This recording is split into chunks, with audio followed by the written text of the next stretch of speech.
Okay, the last time we did a question in order to detect a suspended body is charged or not, what is the test?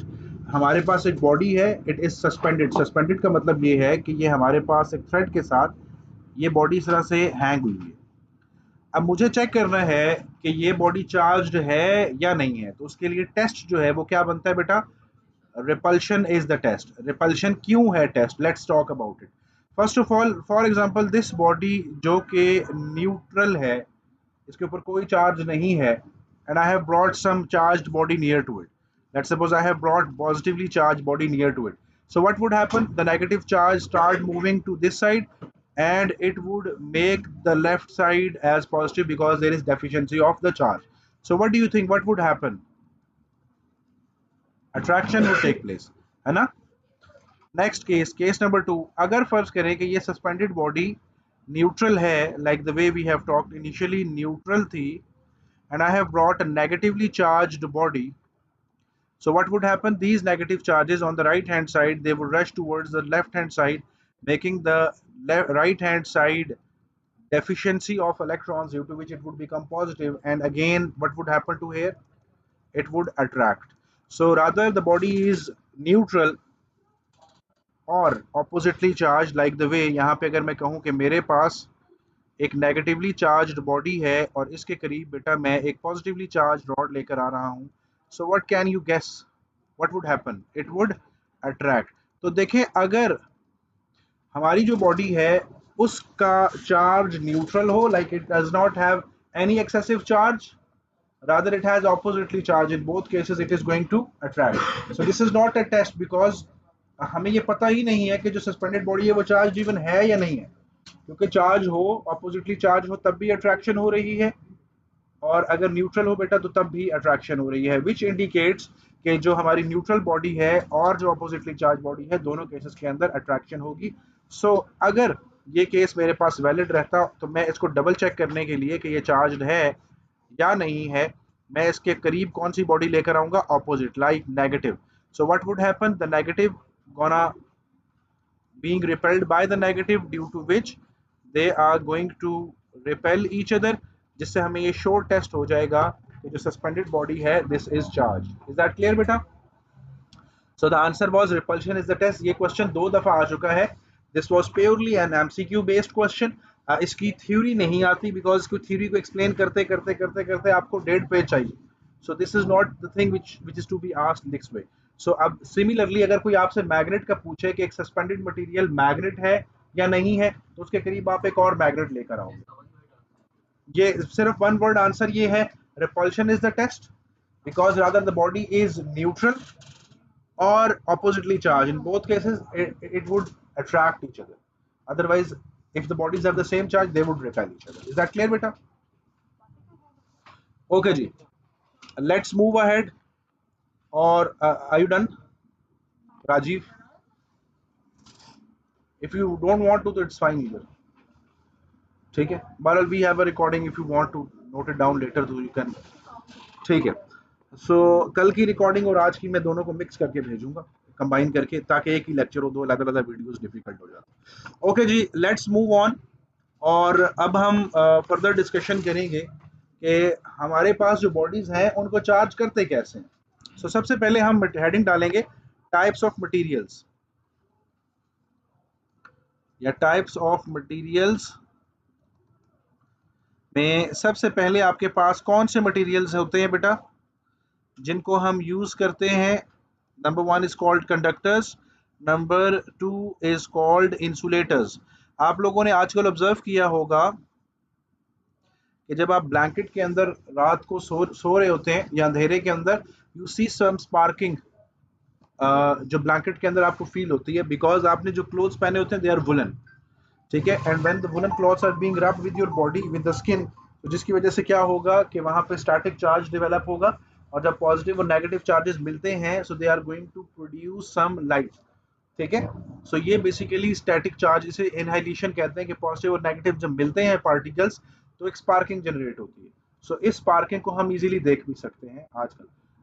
आप लोगों ने ये भी observe किया होगा कि समर के अंदर जब आप सो के उठते हैं तो आपके बाल जो है ना, they are not scattered, like बिखरे हुए नहीं होते, लेकिन विंटर के अंदर जब आप ब्लैंकेट से अपना मुंह निकालते हैं तो your hair are basically hair strands are standing, और उसके बाद they are actually far apart, the reason the friction.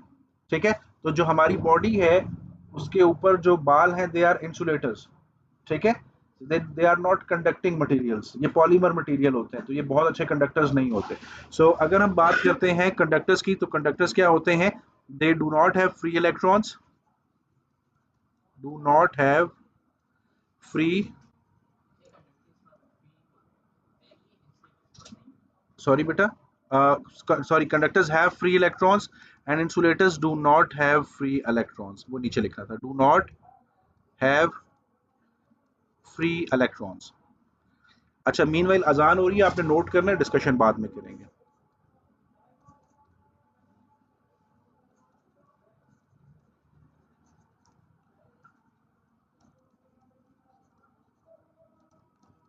How to charge an insulator.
Demo.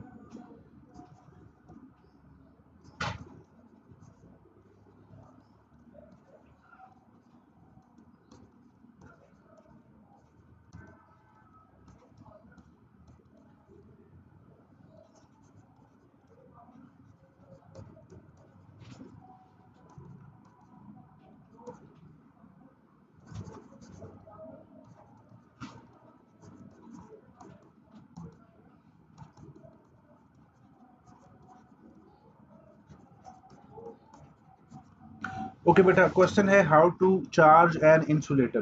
देखें, इंसुलेटर्स के पास फ्री इलेक्ट्रॉन्स नहीं होते। फ्री इलेक्ट्रॉन्स को कौन से होते हैं बेटा? डीलोकलाइज्ड इलेक्ट्रॉन्स होते हैं। डीलोकलाइज्ड इलेक्ट्रॉन्स कौन से होते हैं? जो एक शेल से निकल के दूसरे शेल के अंदर चले जाएं। तो अगर लेट्स सपोज बेटा हमारे पास ये एटम है, वी हैव 4 एटम्स। सो बेटा फोकस कीजिएगा, अगर लेट्स सपोज एक इलेक्ट्रॉन ये है, सो ये इलेक्ट्रॉन देखें यहाँ से निकल के यहाँ, और यहाँ से निकल के यहाँ, और यहाँ से निकल के, ये मूव कर सकते हैं एक से दूसरा, दूसरे से तीसरा, तीसरे से ऑर्बिट के अंदर। This is called a delocalised electron. तो डीलोकलाइज्ड का मतलब है कि वो लोकलाइज्ड नहीं है, it is not orbiting in a circle, it is not focusing in that particular region, it is actually orbiting in the other regions as well. So this is called a free electron। तो होता ये है कि जब हम दो दो insulators को रब करते हैं, रब से, रबिंग से बेटा क्या चीज प्रोड्यूस होती है? फ्रिक्शन। फ्रिक्शन से क्या प्रोड्यूस होती है? हीट। आपने जैसा सर्दियों के अंदर you are going to rub your hands in order to produce what? Heat. तो अब आप जब दो बॉडीज को रब करते हैं, दो इंसुलेटर्स होने जरूरी हैं, लाइक एक कॉपर कर ले, एक क्लॉथ कर लें, एक प्लास्टिक कर लें, एक फर कर लें, प्लास्टिक कर लें, एबोनॉइड रॉड कर लें, फर कर लें, क्लॉथ कर लें, एबोनॉइड रॉड कर लें, ग्लास कर लें, फर कर लें। तो this is basically a combination. There is no need to memorise कि किस बॉडी को किसके साथ रब करने से कौन सा चार्ज पैदा होता है। ये सारी कहानी आपको एग्जामिनर खुद बताएगा। आपको बस ये पता होना चाहिए कि जिस बॉडी को हम टच कर रहे हैं उसको, उसके अंदर से जब भी इलेक्ट्रॉन्स जाएंगे या उसमें से वापस आएंगे तो दोनों सूरतों में आपको करंट लगेगा। Are you getting this? Like जिस तरह से आजकल विंटर के अंदर आप लोगों ने ऑब्जर्व किया होगा, एक बंदा वॉक करता हुआ आ रहा है, आप किसी को दूसरे को हाथ फैलाएंगे, so you would feel an electric shock. The reason because इस सीजन के अंदर we are wearing the woollen clothes या पॉलिएस्टर की जैकेट्स जिस तरह हम लोग पहनते हैं, ठीक है, वाटर प्रूफ जैकेट्स। तो जब हम वॉक कर रहे होते हैं तो we are being rubbed around different parts, like pant के साथ रब कर रहे हैं आप, या फर्ज करें गाड़ी के लेदर के साथ आप रब कर रहे हैं, so you are being rubbed with rest of the things. So when you are moving आपके ऊपर वो स्टैटिक चार्ज डेवलप होना शुरू हो जाता है। अब इससे कोई फर्क नहीं पड़ता कि आपके ऊपर जो चार्ज एक्स्ट्रा डेवलप हुआ है वो पॉजिटिव है या नेगेटिव है। So whatever the charge that is built on you, if you are going to touch any body, so there is a jump of charges. कौन से चार्ज मूव करेंगे? सिर्फ नेगेटिव। तो चाहे आपकी बॉडी में से जाएं या आपकी बॉडी में आए, दोनों सूरतों में you would get an electric shock. ठीक है जी बेटा। Leave the atoms and to ionise them. So during rubbing, one body has tendency to lose electrons and one has to gain electrons. तो जिन दो बॉडीज को आप रब कर रहे हैं उनमें से एक ऐसा होगा जो इलेक्ट्रॉन्स ले लेगा, एक ऐसा होगा जो इलेक्ट्रॉन्स आराम से दे देगा। सो जिसने लिए हैं वो नेगेटिवली चार्ज हो जाएगी, जिसके पास इलेक्ट्रॉन्स कम है वो पॉजिटिवली चार्ज बॉडी हो जाएगी। Is that clear? ठीक है, यहाँ तक कोई क्वेश्चन है? अच्छा, do you have any question? Okay ji. How to charge an insulator? Process is called friction or rubbing. Friction produces heat. This heat is used to give electrons to leave the atoms. This energy is used to give electrons. Uh, this energy is used to give electrons energy to leave the atoms and to ionize them. During rubbing, one body has tendency to lose electrons, one body has tendency to gain electrons. The body with the excessive electrons is negatively charged body. The body with deficiency of electrons is called positively charged body. Is that clear, beta? ठीक है, okay जी। Let's have a look on the syllabus. What do we have in the syllabus? तो हम syllabus पे जरा देख लेते हैं, कोई चीज़ स्किप ना हुई हो। द रीज़न बीइंग के कुछ अर्सा पहले इसमें कुछ कंटेंट होता था which has been excluded now. So अब हम एक दफ़ा उसको देख लेते हैं कि कोई चीज़ ऐसी तो नहीं है जो स्किप हो गई हो। So we just want to make sure about that. ठीक है जी, अब एक मिनट दीजिएगा। ये कंटेंट है स्टैटिक इलेक्ट्रिसिटी का, इट इज़ 4.2.1। तो ये सारा सिलेबस हमने करना होता है। So there are positive and negative charges we have done. State the positive charge repel positive, ये हम ऑलरेडी कर चुके हैं। पॉजिटिव नेगेटिव को अट्रैक्ट करता है, नेगेटिव पॉजिटिव को रिपेल करता है। Describe simple experiment to show the production of electrostatic charge by friction and show the detection of the electrostatic charges. ठीक है, इसके बारे में थोड़ी सी इंफॉर्मेशन मैं आपको एक्स्ट्रा दूंगा डिटेक्शन की। Explain the charging of solid by friction involve the only the transfer of, ये हम बात कर चुके हैं इसके ऊपर। Good. State that the charge is measured in coulombs, बात कर चुके हैं। Describe an electric field is a region in which the electric charge experiences a force. Good, हो गया। State that the direction of the electric field, ये एक point मैंने इसके साथ डिस्कस करना है आपके साथ। अच्छा, describe the simple electric field pattern including the direction of the field around a point charge. Point charge का मतलब होता है छोटे जो चार्जेस मैंने कल बनाए थे, this is called point charge. Around a conducting sphere, इसी को बड़ा कर देंगे तो ये कंडक्टिंग स्फीयर बनेगा। ठीक है, कोई खास चीज नहीं है, पॉजिटिव बना होगा तो बस सेम तरीका है। और between the two parallel plate system that effect will not be examined, इसको छोड़ दें। इसका मतलब मैं आपको कल बता चुका हूं कि प्लेट्स के दरमियान जो गैप होगा दैट वुड रिमेन सेम। अच्छा अच्छा, यहाँ पे एक एक छोटा सा क्वेश्चन लिखिएगा।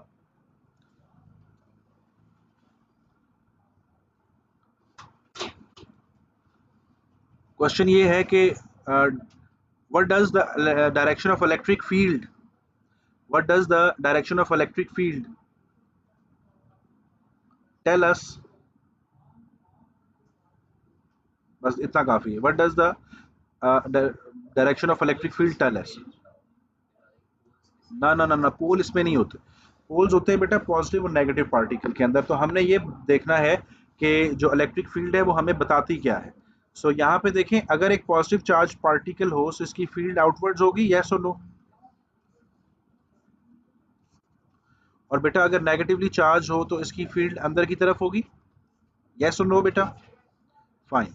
So what does it indicate कि अगर फर्ज करें कि मैं यहाँ पे इसके करीब कोई पॉजिटिवली चार्ज्ड बॉडी रख दूं, so it would be repelled. So अगर ये एक दूसरे से दूर जा रहा है तो वो कौन सा पाथ या कौन सा पैसेज फॉलो करेगा in order to go away? So वो डायरेक्शन ऑफ इलेक्ट्रिक फील्ड वाला पाथ फॉलो करेगा। सो अगर मैं एक पॉजिटिवली चार्ज पार्टिकल को यहाँ रख दूंगा तो वो नेगेटिव की तरफ जाएगा, यहाँ रख दूंगा तो ये ऐसे जाएगा, यहाँ रख दूंगा तो ऐसे जाएगा, यहाँ रख दूंगा तो बेटा ये ऐसे जाएगा, ठीक है। और यहाँ रखूंगा पॉजिटिव तो ये यहाँ से दूर जाएगा। सो आप यहाँ पे इंफॉर्मेशन लिखेंगे, इसका आंसर लिखेंगे, the direction of electric field, the direction of electric field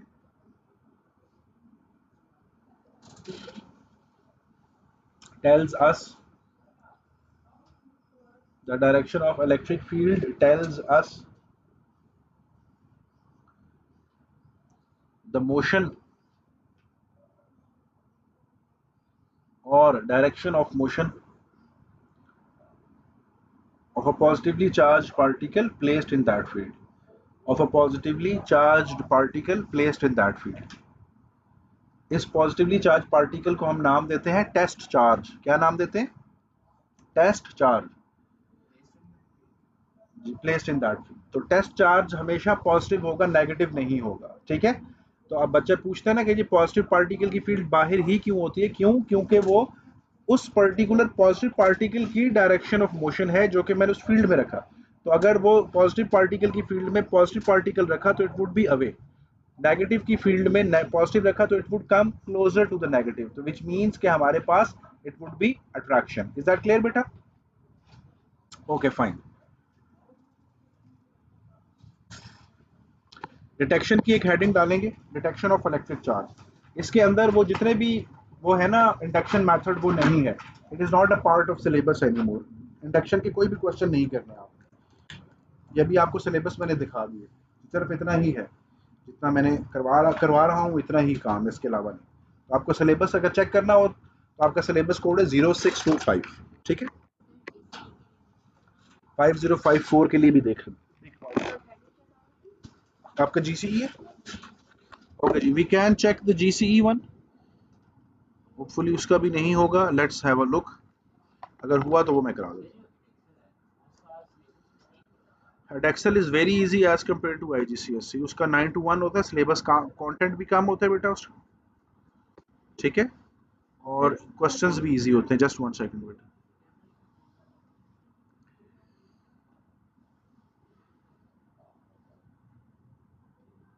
same कुछ नहीं है इसमें एक्स्ट्रा, देख लो आपको।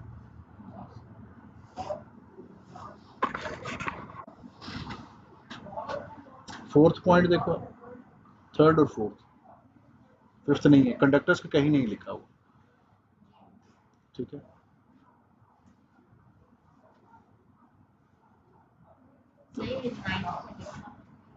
Describe an experiment to distinguish between electrical conductor and insulator. इसका ताल्लुक करंट इलेक्ट्रिसिटी के साथ है। जब हम कराते हैं ना करंट इलेक्ट्रिसिटी, तो एग्जामिनर इसका पूरा क्वेश्चन बनाता है कि आपने एक सर्किट डिजाइन करना है और उसमें आपने मटेरियल्स को प्लेस करके बताना है कौन सा इलेक्ट्रिकल कंडक्टर है और कौन सा इंसुलेटर है। तो हम नॉर्मली क्या करते हैं, हम एक सेल ले लेते हैं, सेल के साथ हम स्विच लगाते हैं, स्विच के साथ इलेक्ट्रिक केबल्स लगाते हैं और एक बल्ब लगा देते हैं और दो पॉइंट्स को ओपन रख लेते हैं। जिस बॉडी को टच करके, लाइक उस बॉडी को दरमियान में रख के हम सर्किट कंप्लीट करेंगे। अगर वो चलना शुरू हो गया बल्ब तो इसका मतलब है वो कंडक्टर है, और अगर नहीं किया तो उसका मतलब है कंडक्टर नहीं है। This is the way how we do this. IGCSE के अंदर ये चीज उस चैप्टर के अंदर आती है, ठीक है। तो कोई फर्क नहीं है, जब आपने करना ही सारा है तो it's fine, no worries at all. Any question बेटा? फाइन। सो आप लोग हेडिंग डालेंगे डिटेक्शन ऑफ चार्ज के लिए, detection of charge.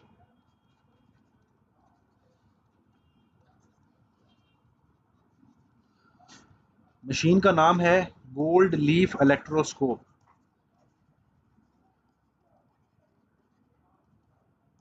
Gold leaf electroscope. इसको बेटा गोल्ड लीफ क्यों कहते हैं? Because it has two leaves made up of gold.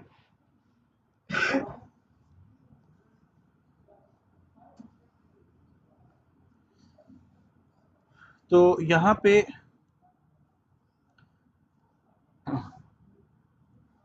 दो गोल्ड के लीव्स हैं, ठीक है। अगर ये पूरी की पूरी बॉडी पॉजिटिव चार्ज थी तो इसका मतलब है it has deficiency of charge. ये इतना काम एग्जामिनर आपको बताता है कि इसके ऊपर कौन सा चार्ज है। This is called brass disc और ये गोल्ड लीव्स हैं। अच्छा, what do you think what would happen if I have brought a positively charged particle a body? So अब यहाँ पे एक्सेस ऑफ पॉजिटिव है, इट डजंट मीन इलेक्ट्रॉन्स नहीं है।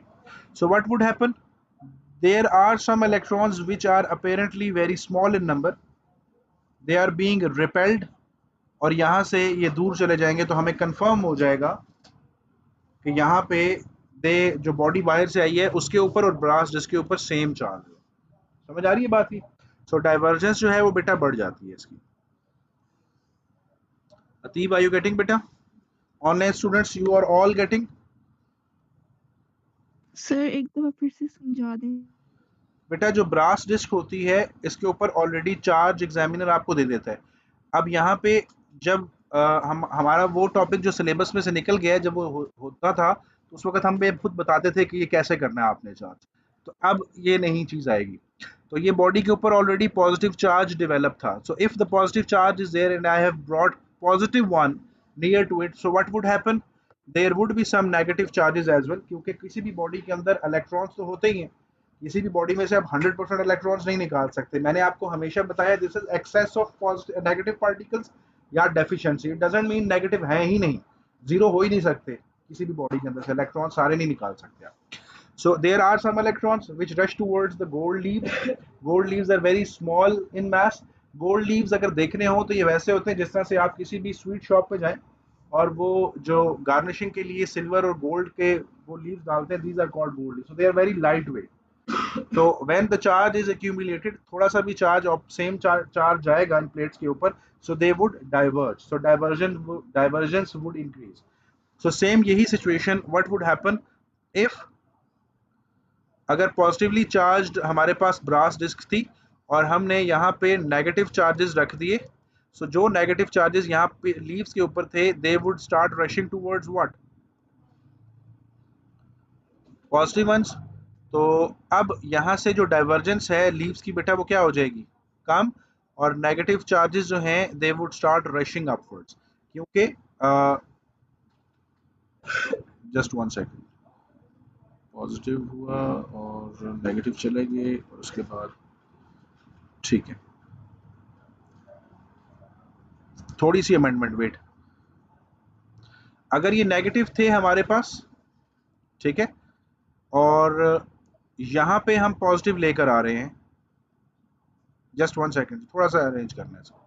सो the negative would start going up due to which the divergence decreases. यहाँ पे divergence decreases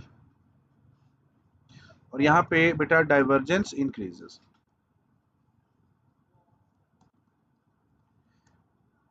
मैं आपको दोबारा से गाइड करता हूँ।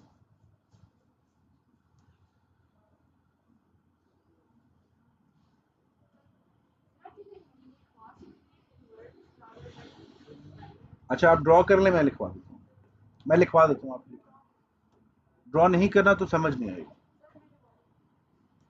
ठीक, ओके लिखे जी। In order to detect the charge, in order to detect the charge,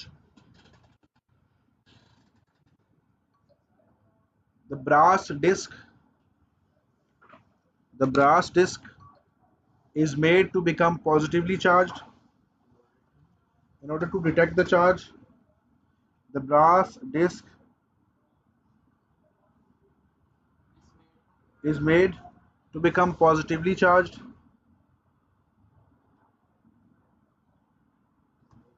Become positively charged.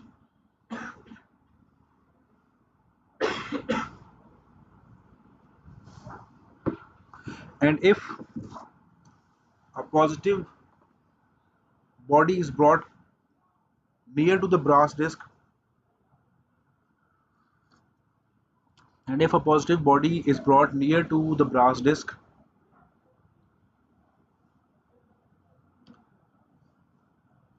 the divergence on the leaves would be seen. the divergence on the leaves would be seen.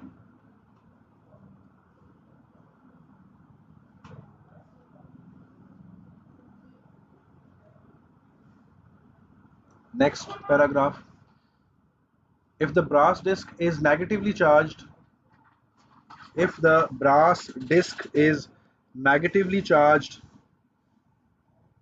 and a positively charged body is brought closer to it, and a positively charged body is brought closer to it,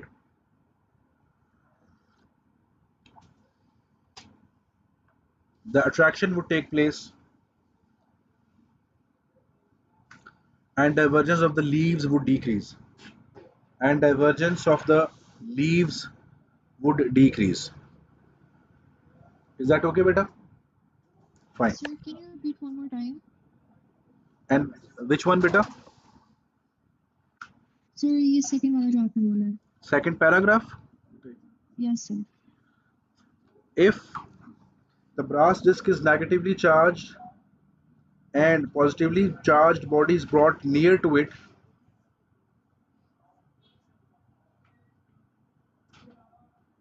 attraction would take place and divergence of the leaves would decrease.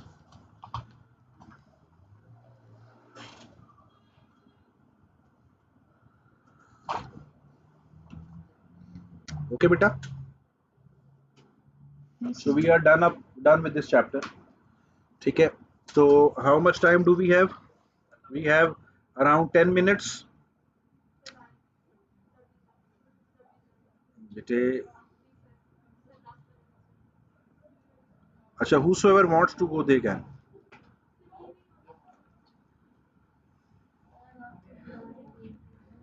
Paper देना ना बेटा. अच्छा, paper में फिर आप एक एक minute मांग रहे होते हैं. सर 1 मिनट दे दें, हैं कि नहीं? चलो शाबाश, अच्छे बच्चे बनो ना पढ़ो.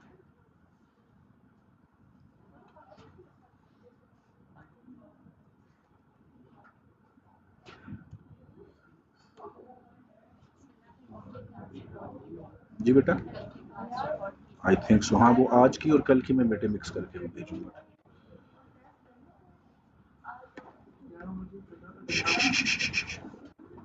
Stop talking.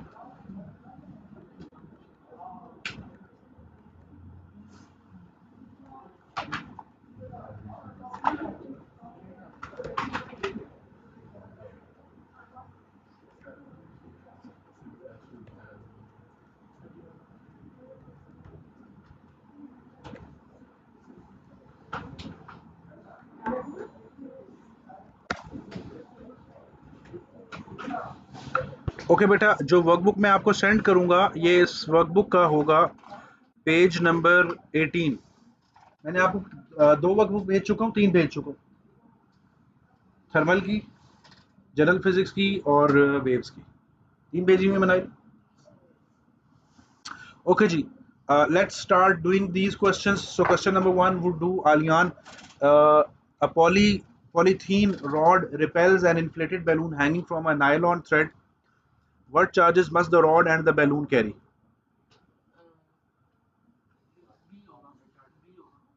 Same charges. The rod and balloon carry like charges? Yes. The answer is? You have broken the myth this time.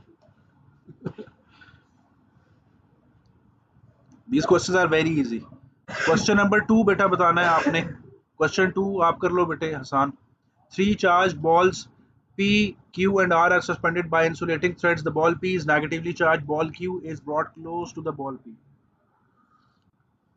What are the charges on Q and ball R?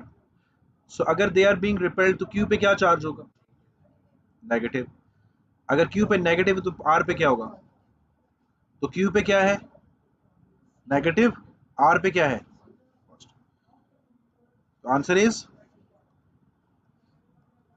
C would be the right answer.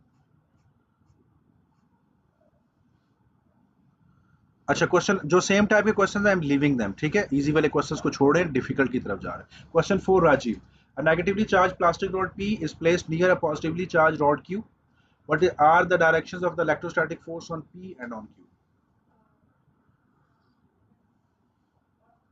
ये P है, P negative है, Q positive है। तो P पे क्या force होगी? P पे downward force होगी और Q पे क्या फोर्स होगी? Is he right? Force on Q would be upwards. Force on P would be. Answer is B.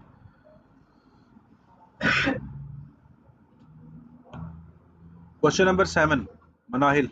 A teacher wishes to show the production of the electrostatic charge. She holds a rod and rubs it with a cotton cloth. A copper rod, a glass rod, plastic rod, and a steel rods are available. Which two rods would be suitable to use? Copper and glass? नहीं. Copper and plastic and copper. कैसे पता चलेगा? तो copper तो insulator नहीं है, copper तो insulator नहीं है, प्लास्टिक होना चाहिए। देखें, जब आप इस तरह पढ़ रहे होते हैं ना, बार बार आप इस तरह थक रहे होते हैं, आप पहला आंसर पढ़ते हैं, तीसरे पे जाते हैं, भूल जाते हैं पहले क्या था, उसको साथ साथ आप क्रॉस लगाते हैं। तो कॉपर एंड ग्लास, यस और no? No. Glass and plastic, yes.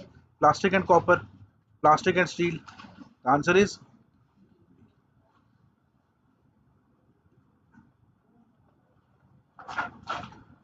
अच्छा। ये हमारे पास दो स्ट्रिप्स हैं, इनिशियली अनचार्ज्ड हैं, they are being rubbed by with a dry cloth.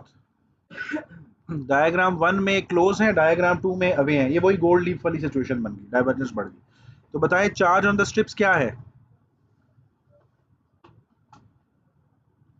इसमें चार्ज ऑन द स्ट्रिप क्या है 2 में?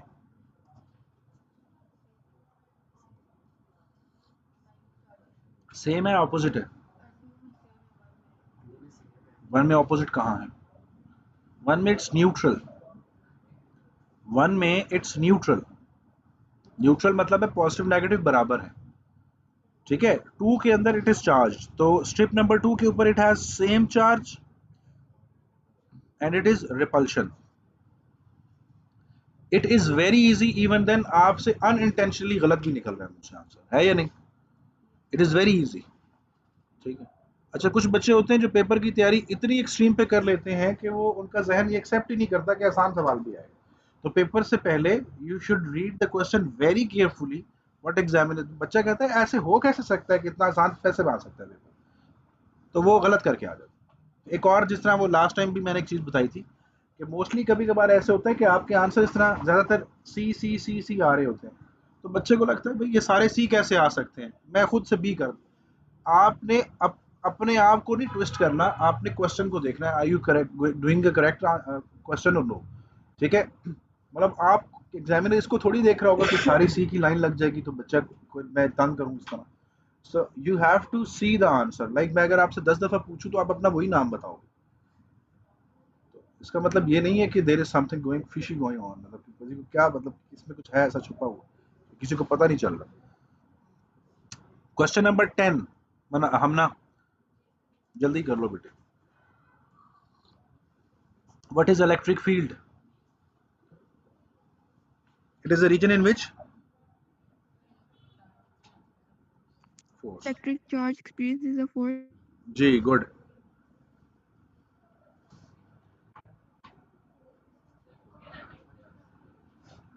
बस ये वाले क्वेश्चंस आप लोगों ने नहीं करने। अच्छा देर बात सुने बच्चे, ये वाले क्वेश्चंस आपने नहीं करने जिसके साथ ये अर्थ वायर लगी हुई है। आपका टाइम बचा रहा हूँ मैं, ठीक है, जरा जल्दी से ये देखते हैं। बस ये लास्ट क्वेश्चन करना है, वो अब नहीं है, सिलेबस में होता था, अब नहीं। लास्ट क्वेश्चन कर लें, बस कोई एक बच्चा कर ले, कोई एक। अतीब तुम कर लो यार।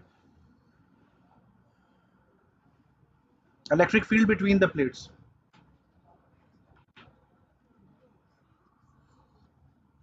ये वाला, नीचे वाला, नीचे वाला,